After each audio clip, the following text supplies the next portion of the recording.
So ayun guys, welcome sa Moto FTs. Itong video na ito is regarding sa comment and messages na nare-receive ko regarding sa mga ginagamit kong pang motovlogging.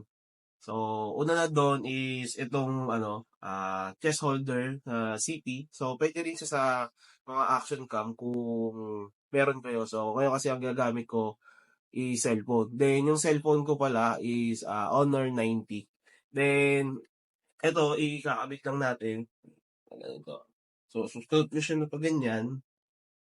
Tapos, ilalak ko siya dito. So, ilang beses ko naman na nagamit to, matibay din talaga siya. Tsaka, okay din.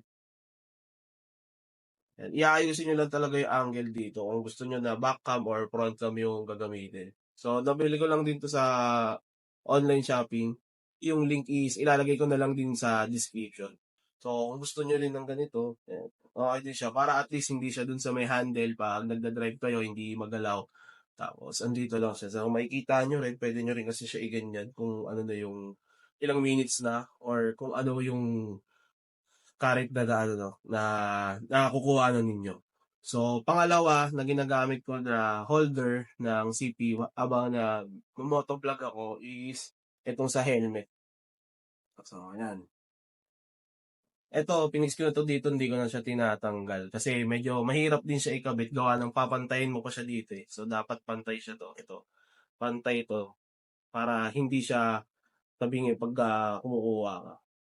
So, dito sa may loob, kung makikita nyo, ayan, nagaano yan. Yan yung pinaka-lock niya para hindi siya matatanggal. Tsaka, ilang beses ko na rin siya nagamit sa mga videos. Kung mapapansin niyo pag medyo mataas siya, dito ko siya nilalagay.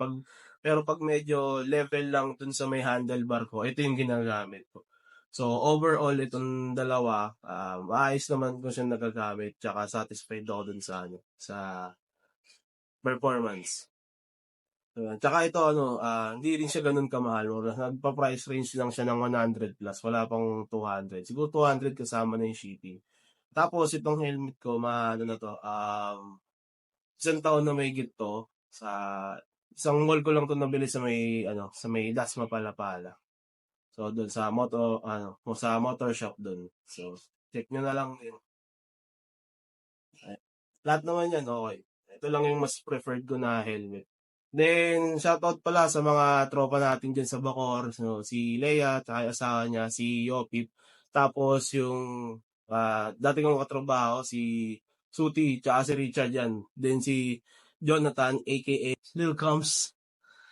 Tsaka sa mga trabaho, sa Bulacan, si Kiko, tsaka si Wensi. Tapos yung mga kasamahan pa namin iba dyan. Then, sa Tropang Pacific, yan, sila Teban, si Brian, sila Igle, tsaka iba pa. Hindi ko na mabanggit, sobrang dami. Mga lagi rin yan.